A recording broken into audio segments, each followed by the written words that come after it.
Então, Antônio, nós vamos falar. Ontem eu comentava aqui a respeito das deportações de Donald Trump sobre o aspecto legal, né? Ou sobre o aspecto ilegal que essas deportações têm, na verdade, invocando uma lei de 1789, mas mais detalhes sombrios têm vindo à tona em relação a isso, e como diz respeito a uma questão de direitos humanos, né, e de pessoas que já estão, em geral, em situação vulnerabilizada, é importante que a gente acompanhe e continue falando a respeito disso, né? Vamos colocar aqui essa imagem, essa pessoa que está na foto, que as pessoas, quem acompanha aqui outra manhã pode ver, é o Hercy Reyes Barrios. Ele é um venezuelano que mora nos Estados Unidos e a família dele ficou espantada quando viu em alguns dos vídeos que acabaram se tornando virais, foram postados pelo próprio governo dos Estados Unidos, mostrando a deportação em massa para prisão de El Salvador daquilo que seriam membros violentos da gangue venezuelana Tren de Aragua. E aí o Jair Barrios, que é tio do Hercy, ele diz numa publicação no Facebook que ficou surpreso em vê-lo, né, nesse vídeo, inclusive entrou em contato, ele e outros familiares, com a advogada que está cuidando ali do processo de visto, né, de estabelecimento do Hercy nos Estados Unidos, mas não existia nada no localizador da imigração dos Estados Unidos apontando o local onde que o Hercy estava, como também não existia qualquer tipo de informação a respeito das condições da sua prisão, de como que ele tinha sido conduzido, simplesmente viram-no ali num desses vídeos. O Barrios está nos Estados Unidos por uma questão política, ele é opositor do governo de Nicolás Maduro e foi pedir asilo político lá, já que os Estados Unidos, né, em outubro de 2026, ofereceu o chamado status de proteção temporária aos venezuelanos dentro do país. Esse status, né, permite que a pessoa possa residir ali, mesmo sem ter um visto ainda permanente, mas ela tem todas as proteções, e os Estados Unidos faz isso com determinados países, né? Então, possibilitando aí um asilo. Agora, o Barrios deveria ter uma audiência para tratar desse asilo em abril, agora, né, no mês que vem. Mas ele acabou sendo preso em setembro do ano passado e mantido em um centro de detenção em San Diego, depois que agentes da imigração acusaram de ser um membro do Trem de Aragua. E aí o que tem vindo à tona agora, a partir dessa deportação do Hercy, são as condições, as tais evidências que foram mostradas para justificar essa prisão e essa deportação. E aí a gente vê uma matéria do site Slate que detalha isso, né? E aí, conforme o site, as acusações da imigração do governo Trump foram baseadas principalmente em duas coisas. Primeiro, o Barrios tem uma tatuagem no braço de uma coroa sobre um círculo, que, segundo as autoridades federais, seria uma prova de filiação à gangue.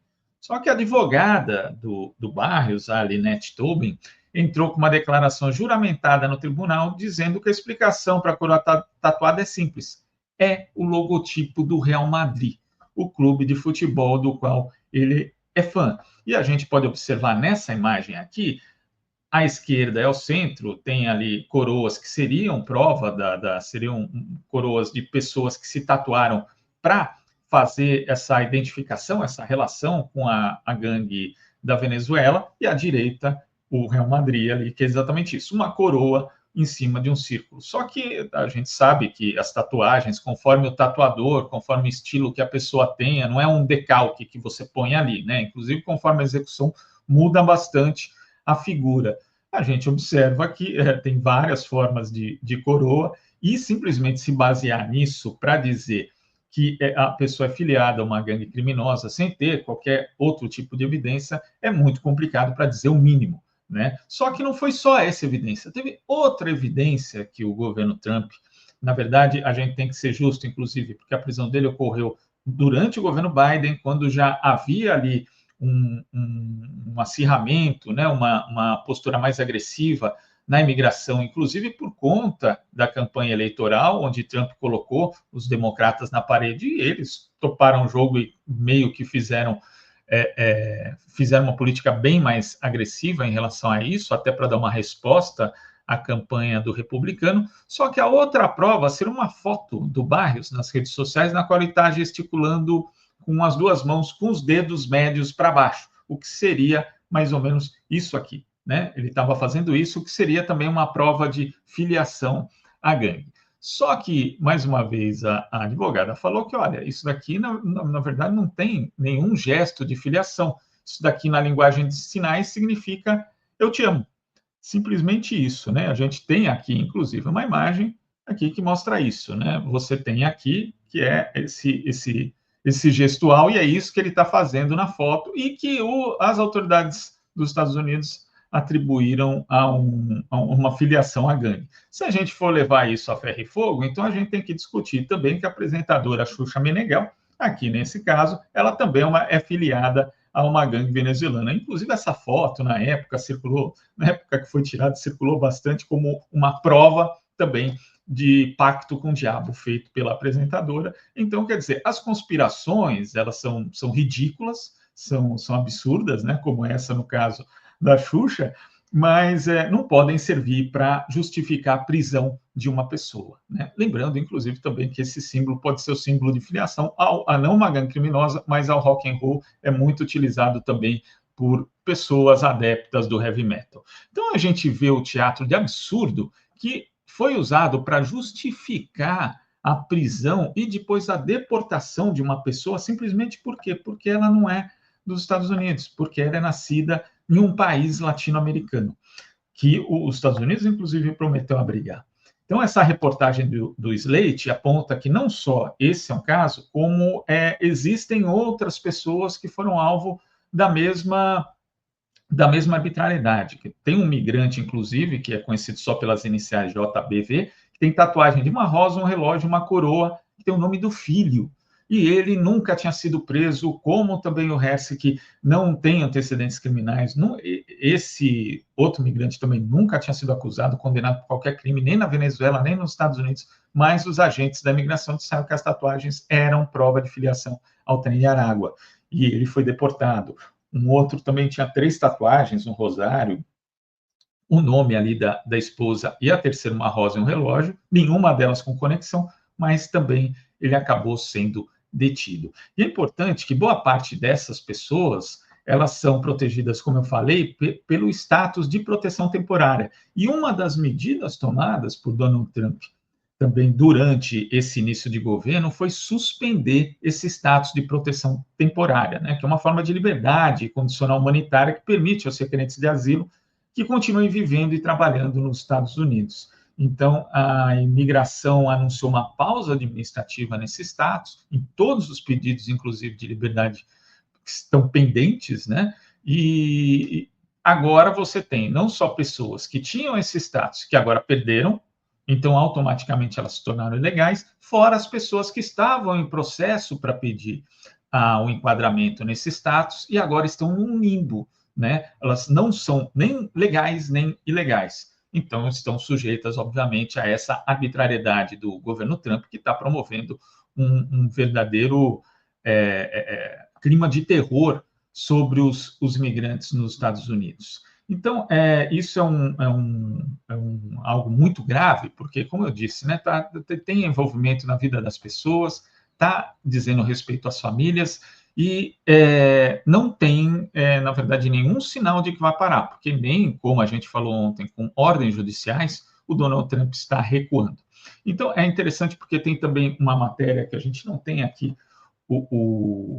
inclusive, infelizmente, o print, mas que ela dá ali os passos, né, de como o Trump desmantelou toda a legislação dos Estados Unidos por meio de decretos, né, das chamadas ordens executivas, para permitir que esse tipo de arbitrariedade acontecesse. Uma delas, inclusive, é designar essas gangues como organizações terroristas estrangeiras, o que não faz sentido nenhum.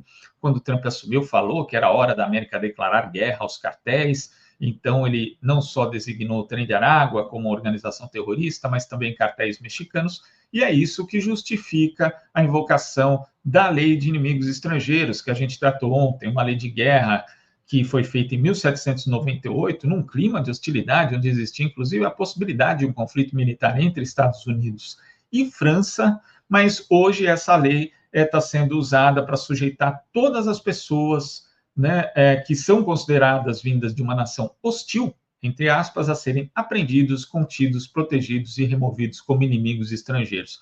E veja bem, se diz ali nação hostil. E aí, para você fazer essa relação, além de você quebrar a lei, você tem que associar Tren de Aragua ao governo venezuelano. Mas já tem matérias também dizendo que, obviamente, a CIA não identifica qualquer tipo de ligação entre o Tren de Aragua e o governo da Venezuela. Então, é mais um absurdo que não faz sentido nenhum. A gente está vendo um absurdo jurídico em cima de outro absurdo jurídico para justificar essas arbitrariedades. Mas essas arbitrariedades já começam a dar resultados para alguns setores, inclusive, da economia dos Estados Unidos, né, que são relacionados à questão da segurança. Por quê? Os dados mais recentes mostram que os centros de detenção de imigrantes nos Estados Unidos já estão acima da sua capacidade. Com 41.500 lugares, eles agora têm 43.795 presos. Só que, com essa política de detenção do Donald Trump, isso vai aumentar. E aí nós já vemos aí um grande negócio para essas empresas que já participam do sistema prisional privatizado dos Estados Unidos. Essa matéria da Semafor fala, inclusive, dessa questão aqui, né? Existe uma privatização da detenção dos migrantes, né? Mais de 90% hoje já estão supervisionados por contratos privados, e agora a imigração está planejando armazenar, entre aspas, né? Como se pessoas pudessem ser armazenadas, mas que elas sejam ali custodiadas em estruturas móveis de uma empresa de containers. Né? Então, quer dizer, eles estão vendo containers para colocar as pessoas. Inclusive, tem um plano que é proposto pelo ACO da Blackwater, esse fundo ultrabilionário que existe nos Estados Unidos, né, sediado nos Estados Unidos, mas que ele é praticamente mundial agora, o Eric Prince, que venderia ao governo assistência externa na forma de campos de processamento privatizados, junto com um pequeno exército, segundo ele, de cidadãos privados com poder de prender e deter imigrantes. Então, não só Donald Trump promove uma política de detenção e de violação de direitos humanos das pessoas que estão ali em condição de migrante, como também está aí fazendo disso um grande negócio. Inclusive, também tem uma outra ordem executiva do presidente dos Estados Unidos, que ele está anunciando reautorizar a coleta de DNA e de dados biométricos, fazendo parte de um grande aparato de vigilância para que esses imigrantes também tenham seus dados coletados, armazenados e analisados. Então, mais uma vez, a gente vê aí um grande negócio sendo feito, porque desde 2020 o governo federal já gastou cerca de 7 bilhões e 800 milhões de dólares só com essa questão da coleta de amostras de DNA, de dados biométricos, de dados biográficos, enfim, desse aparato de vigilância só de registro, que também é privatizado. Então, são aí grandes repressões e são grandes negócios também. E a gente tem essa outra notícia aqui, falando só para atualizar, porque não se parou com essa deportação para El Salvador no fim de semana dos venezuelanos. Guantánamo, que é a prisão secreta, que é algo que já foi condenado inúmeras vezes por organizações de direitos humanos, porque as pessoas vão para lá sendo acusadas de terrorismo e não têm direito a praticamente nada. É uma prisão nos moldes medievais, né, onde a tortura é legalizada na prática. Então, foram transferidas 20 pessoas, né, 20 migrantes para a Baía de Guantánamo ontem. De novo, a alegação que tem laços com a gangue venezuelana Tren de Aragua, sem oferecer nenhuma evidência. Né? Isso já segue uma deportação secreta, inclusive anterior, de 177 migrantes para Honduras, e teve uma audiência judicial a respeito, mas que foi basicamente ignorada pelo governo Trump. E falando naquilo que o governo Trump ignora e que tem ignorado, que é a lei, o juiz distrital James Boasberg, que está sofrendo, inclusive, perseguição por partidos republicanos, nós comentamos aqui ontem, ele que tinha proibido esse voo de deportação que foi para El Salvador no final de semana e depois pediu informações a respeito das pessoas que foram deportadas, e é curioso porque falaram que era segredo de Estado e que não poderiam fornecer isso por conta de uma ameaça à segurança nacional, mas os dados foram sendo liberados aos poucos para a imprensa. Não, obviamente, os dados que Boasberg queria. E ele falou ontem, o magistrado, dizendo que isso é lamentavelmente insuficiente e exigiu que o governo explicasse até 25 de março por que sua falha de devolver os voos conforme ordenado não violou a ordem judicial que ele mesmo emitiu.